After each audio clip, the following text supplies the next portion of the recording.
बदले हुए अमेरिका में फौज ने सरकार पर कब्जा कर लिया है और पूरा देश एक जुल्मी निजाम बन गया है। एक आदमी जिसे लोग मेजर कहते हैं वो ही सब कुछ कंट्रोल करता है। कुछ वक्त बाद हुकूमत एक खतरनाक मुकाबला शुरू करती है जिसे लॉन्ग वॉक कहा जाता है। जो इस मुकाबले को जीता है उसे मिलती है शोहरत, पैसा और एक ऐसी ख्वाहिश पूरी करने का मौका जो वो चाहे। ये पूरा इवेंट टीवी पर लाइव दिखाया जाता है और गरीब लोगों के लिए यही एक रास्ता होता है अपनी जिंदगी बदलने का। कई लोग खुद से इस मुकाबले के लिए नाम लिखाते हैं और लॉटरी के जरिए 50 लोग चुने जाते हैं। मेन स्टेट से सिर्फ एक लड़का सेलेक्ट होता है, रे, जिसे उसकी माँ जिन्नी इवेंट तक छोड़ने जा रही होती है। कार के अंदर माहौल बहुत खामोश और टेंशन भरा होता है। जिन्नी चाहती है कि रे अपना फैसला बदल दे, लेकिन रे कहता है कि अब ये उसकी जिंदगी का फैसला है। जब वो लोग जगह पर पहुंचते हैं, जिन्नी उसे जोर से गले लगाती है और रोकर अलविदा कहती है। रे फिर गेट के अंदर चला जाता है और वहाँ एक लड़के पीटर से मिलता है जो बहुत मिलनसार है। बाकी के पार्टिसिपेंट्स भी दिखने में दोस्ताना लगते हैं। सब एक दूसरे से बातें करते हुए इंतजार कर रहे होते हैं कि इवेंट शुरू हो। कर्ली नाम का एक लड़का इधर उधर घूमता रहता है। उसके चेहरे से दिख रहा होता है कि वो घबराया हुआ है। वो कहता है कि उसकी एज 18 साल है, लेकिन किसी को यकीन नहीं होता।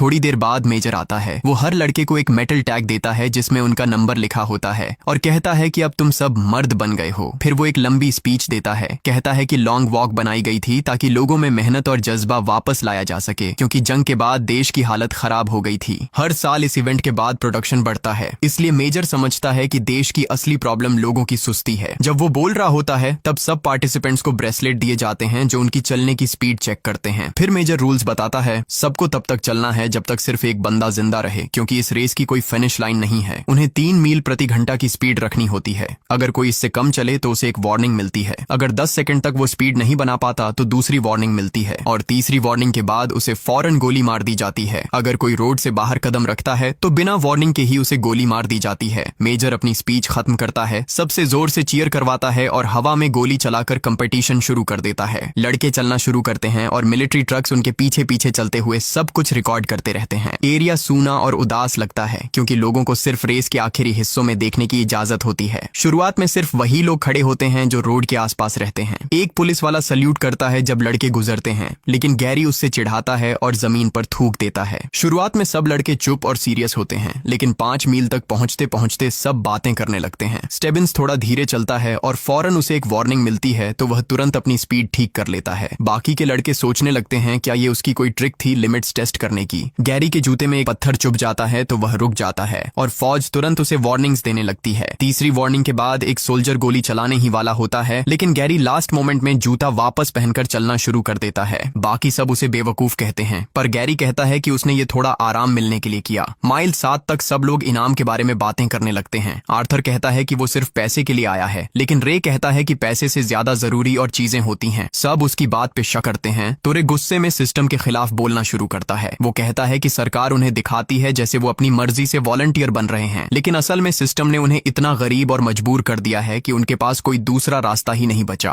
कुछ लड़के कहते हैं कैमरा के सामने ऐसी बातें करना खतरनाक है, लेकिन पीटर उसकी बात से मुतासिर होता है और कहता है कि अगर वो जीत गए तो ये पैसा लोगों की मदद में लगाएंगे। फिर पीटर एक सिगरेट जलाता है। हैंक उसे कहता है कि ये बुरी आइडिया है, लेकिन आर्थर उसे सिगरेट शेयर करने को बोलता है। तभी रिचर्ड बीच में से गुजरता है। वो सबके नाम और नंबर लिख रहा होता है क्योंकि वो सोचता है कि वो लॉन्ग वॉक पर एक किताब लिखेगा जिससे वो मशहूर हो जाएगा। पीटर कहता है ये बेकार सोच है क्योंकि अगर वो जीत गया तो वैसे ही मशहूर और अमीर हो जाएगा। कुछ देर बाद कर्ली दर्द से चीखता है। उसके पैर में क्रैम्प आ जाता है। वो धीरे चलने लगता है और सोल्जर्स उसे वार्न करते हैं। रे और पीटर उसे संभालने की कोशिश करते हैं और हिम्मत बढ़ाते हैं। कर्ली हौसला जुटाकर चलने की कोशिश करता है, लेकिन दर्द इतना बढ़ जाता है कि वो जमीन पर गिर पड़ता है। तीसरी वार्निंग के बाद एक सोल्जर उसे सिर में गोली मार देता है। ये देखकर रे इतना शॉक हो जाता है कि वो भी धीरे चलने लगता है और उसे भी एक वार्निंग मिल जाती है। तब पीटर उसे धक्का देकर तेज चलने को मजबूर करता है। कुछ देर बाद मेजर रोड पर वापस आता है और कर्ली के लिए एक स्पीच देता है। वो कहता है कि एक साथी गिर गया है और उसकी बहादुरी को याद रखना चाहिए। रे एक सोल्जर से अपनी कैंटीन रिफिल करने के लिए कहता है और मजाक में उसकी बंदूक को छूता है। माइल 17 पर वो लोग रोड के किनारे एक लड़की को देखते हैं जो एक साइन पकड़कर रे के लिए चीयर कर रही होती है। बाकी लड़के उसका मजाक बनाते हैं कि देखो उसकी फैन मिल गई। अचानक एक लड़का रोड पर गिर पड़ता है। सोल्जर्स उसे वार्न करते हैं, जबकि गैरी उस पर जंप करता है और मजाक उड़ाता है कि उसने अपनी बीमारी छुपाई थी। कुछ सेकंड में सोल्जर्स उस लड़के को गोली मार देते हैं। गैरी हंसकर कहता है कि सब खुश हो जाओ, एक कंपटीटर कम हो गया। माइल 25 पर गैरी एक लड़के रैंक को तंग करना शुरू करता है। पहले रैंक उसे इग्नोर करता है, लेकिन जब गैरी उसकी माँ को गाली देता है तो रैंक गुस्से में उस पर हमला कर देता है। गैरी उसके सब पंच से बच जाता है और और रैंक जमीन पर जोर से गिरता है। वो समय पर नहीं उठ पाता और सोल्जर्स उसे भी गोली मार देते हैं। बाकी सब गैरी पर चिल्लाते हैं और कहते हैं कि ये उसकी वजह से हुआ है और वो इंतजार नहीं कर सकते जब तक गैरी की बारी नहीं आती। माइल 35 पर मेजर फिर आता है और सबको पहली रात तक पहुंचने पर बधाई देता है।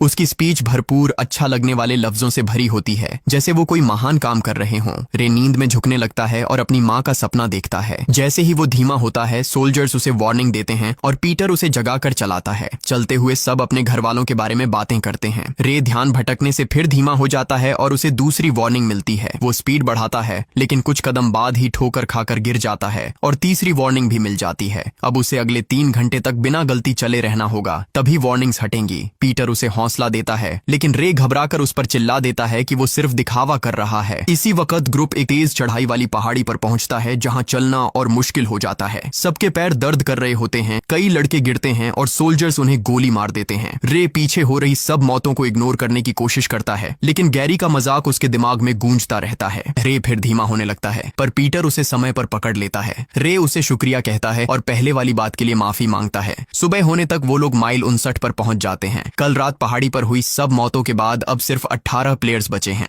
माइल 67 तक आते आते हैंक मुश्किल से चल पा रहा होता है। पीटर हैंक की हालत देखकर उसकी मदद करने जाता है, लेकिन हैंक गुस्से में उसे झिड़क देता है कि मुझे अकेला छोड़ दो। इधर रिचर्ड का टखना मुड़ गया होता है और वो अब धीरे चलने लगता है। सोल्जर्स उसे वार्न करते हैं और रे उसे मोटिवेट करता है कि बस थोड़ा और चल ले, लेकिन रिचर्ड का जिस्म साथ नहीं देता और वो जमीन पर गिर पड़ता है। एक सोल्जर फौरन उसके सिर में गोली मार देता है और पास खड़े 2 बच्चे सब कुछ देख लेते हैं। जब वॉक 100 माइल्स तक पहुंचती है तो मेजर सबको बधाई देने के लिए वापस आता है। उस वक्त एक लड़का भागने की कोशिश करता है, लेकिन सोल्जर्स फौरन उसे गोली मारकर गिरा देते हैं। माइल 103 पर लड़के अपनी विश के बारे में बातें करते हैं। पीटर कहता है कि अगर उसे मौका मिला तो वो यही मांगेगा कि 2 लोग जीत सकें। रे कहता है कि वो पूरा सिस्टम ही बदल देना चाहता है, लेकिन बाकी कहते हैं कि विश से देश के नियम नहीं बदले जा सकते। सब इरिटेट हो जाते हैं और गुस्से में मेजर और कंपटीशन को गालियां देते हैं। शाम तक तेज बारिश शुरू हो जाती है। रे नींद से लड़ रहा होता है तो पीटर उसे संभाल कर चलाता है। सुबह तक वो माइल 144 तक पहुंचते हैं। सब लोग थकान भूलने के लिए बातें करते रहते हैं। रे तब पीटर को अपने बाप के बारे में बताता है कि उसके लिए उसका बाप उसका हीरो था। उसका बाप उसे ऐसी चीजें सिखाता था जो सरकार ने मना की हुई थी,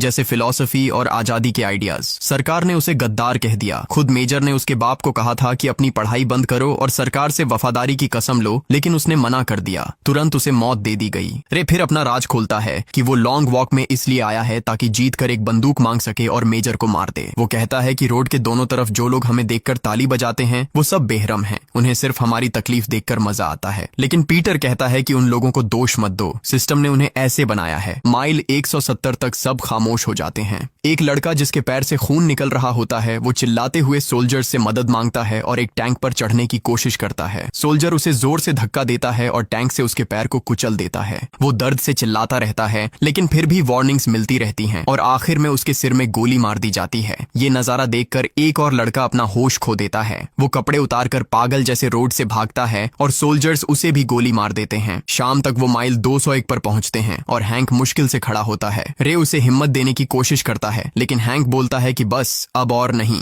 वो पलटकर सोल्जर्स के ट्रक के पास जाता है और तुरंत उसे गोली मार दी जाती है। आर्थर दर्द में चिल्लाता हुआ अपने दोस्त के पास दौड़ता है और उसे पकड़ लेता है, लेकिन सोल्जर्स उसे भी वार्न करते हैं। रे उसे जोर से खींचकर दूर ले जाता है ताकि उसकी जान बच सके। सुबह तक वो माइल 209 पर पहुंचते हैं और अब सिर्फ 6 लड़के बचे होते हैं। सबको याद आता है कि हैंक की एक बीवी थी, तो सब ये तय करते हैं कि जो भी जीतेगा वो अपने इनाम का कुछ हिस्सा उस औरत को देगा। इस बात में गैरी शामिल नहीं होता और उसे लगता है कि सब उसे इग्नोर कर रहे हैं। वो रे के पास आता है और बताता है कि रैंक की मौत उसके जहन से नहीं जा रही। वो कहता है कि उसका इरादा कभी भी उसे मारवाने का नहीं था। गैरी माफी मांगता है, लेकिन फिर भी कहता है कि ये उसकी गलती नहीं थी। वो वादा करता है कि वो भी हैंक की बीवी को पैसा देगा तो सब उसे दोबारा अपने ग्रुप में शामिल कर लेते हैं। चलते हुए गैरी गिल्ट से पागल होने लगता है। वो सिस्टम और मेजर पर गुस्सा निकालता है और बाकी सब पर चिल्लाता है। फिर वो आगे बढ़ता है, एक चम्मच निकालता है और खुद को खत्म कर लेता है। सोल्जर्स फिर भी अपना प्रोसीजर फॉलो करते हैं, वार्निंग्स देते हैं और फिर उसके सिर में गोली मार देते हैं। मील 260 तक पहुंचते पहुंचते लड़के अपना मूड ठीक रखने के लिए गाने गाने लगते हैं। 5वें दिन वो माइल 278 पर पहुंचते हैं और उस रास्ते पर बढ़ते हैं जो रे के गांव की तरफ जाता है। काली कहता है कि रे लकी है क्योंकि उसे अपनी माँ देखने मिलेगी, लेकिन रे कहता है कि ये तो बदनसीबी है, उसे फिर से उससे दूर जाना पड़ेगा। मील 286 पर वो उसके गांव से गुजरते हैं। इसी दौरान रे का एक बूट फट जाता है। आर्थर कहता है कि अगर दोनों जूते अलग अलग होंगे तो चलना मुश्किल हो जाएगा, तो रे रे दोनों जूते उतार देता है। उसके पैरों से खून निकल रहा होता है। तभी वो दूर अपनी माँ गिन्नी को देखता है, अपने आप पर काबू नहीं रख पाता और उसके तरफ दौड़ पड़ता है। गिन्नी घबरा जाती है और उसे कहती है कि रोड पर ही रहो। इसी वक्त पीटर रे का हाथ पकड़कर खींच लेता है और उसे गोली लगने से बचा लेता है। रे दूर से अपनी माँ को माफी चिल्लाकर कहता है। जब उसे समझ आता है कि वह भी अपने बाप जैसा ही बन गया है, एक आदमी जो अपने जज्बात के आगे हार गया। चलते हुए पीटर अपनी कहानी बताता है। उसके माँ बाप जंग के दौरान मर गए थे और उसे उसके चाचा के घर भेज दिया गया था। चाचा रोज उसे पीटा करता था जब तक पीटर 10 साल का था। उसके बाद वह सड़कों पर रहने लगा, चोरी और लड़ाई करके जिंदा रहता था। एक दिन एक लड़ाई में उसके चेहरे पर छुरी लगी और वह हॉस्पिटल पहुंच गया। उस दिन से उसने अपने आप से वादा किया कि चाहे जिंदगी कितनी भी अंधेरी हो, वह हमेशा रोशनी ढूंढेगा। अगर वह जीत गया तो वह पैसा अनाथ बच्चों की मदद में लगाएगा। मील 306 पर स्टीवंस कहता है कि अब सबको एक दूसरे की मदद करना बंद कर देना चाहिए, क्योंकि जब तक वे एक साथ हैं ये वॉक कभी खत्म नहीं होगी। और सब यह बात मान जाते हैं। तभी आर्थर का नाक से खून बहना शुरू होता है। सब दिखावा करते हैं जैसे उन्हें परवाह नहीं। काली इसे सह नहीं पाता। वह गुस्सा होकर आगे बढ़ता है, एक सोल्जर की बंदूक छीनता है और उसे गोली मार देता है। बाकी सब देखते रह जाते हैं। सोल्जर्स तुरंत काली को भी गोली मार देते हैं, लेकिन वह चाहता है कि वह अपनी मौत का मालिक खुद बने, तो वह खुद अपनी जान ले लेता है। मील 324 पर आर्थर का नाक का खून बढ़ जाता है। पीटर और रे उसे संभालते हैं, लेकिन आर्थर जानता है कि अब ज्यादा वक्त नहीं। वह कहता है, अगर तुम जीत गए तो यह लॉकेट मेरी दादी को दे देना। और फिर कहता है, पीछे मत देखना। वह ट्रक की तरफ चलता है और सोल्जर्स उसे मार देते हैं। रात होती है। माइल 326 पर सिर्फ 3 लोग बचे होते हैं। मेजर उनके पास आता है और बातें करता रहता है। रे तंग आकर उसे गाली देता है, लेकिन मेजर के चेहरे पर मुस्कान है। वो कहता है, यही किलर इंस्टिंक्ट चाहिए जीतने वाले में। तब स्टेबिन्स अपना राज खोल देता है। वो मेजर का बेटा है और उसकी विश है कि वो अपने बाप के घर में रह सके,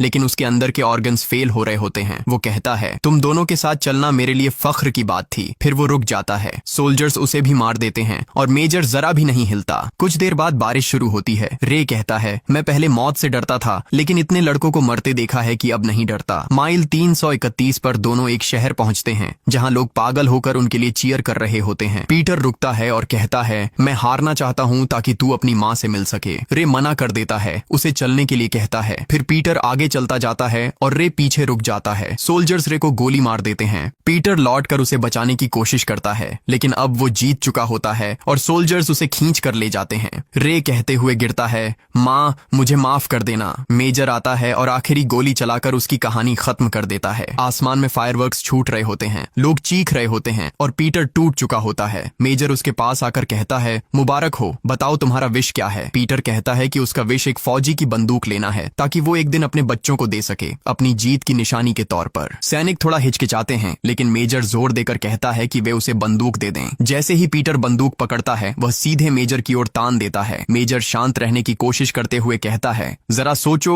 तुम्हें शोहरत और दौलत मिलेगी। आंसुओं से भरे चेहरे के साथ पीटर बस इतना कहता है, ये रे के लिए है। फिर गोली चला देता है। मेजर वहीं गिरकर मर जाता है। पीटर बंदूक जमीन पर गिरा देता है और धीरे धीरे चल पड़ता है और मूवी यहीं खत्म हो जाती है। अगर आपको वीडियो पसंद आई हो तो सब्सक्राइब करें और बेल आइकन दबाना मत भूलना ताकि आपको ऐसी और कहानियों के वीडियो मिलते रहें। शुक्रिया देखने के लिए।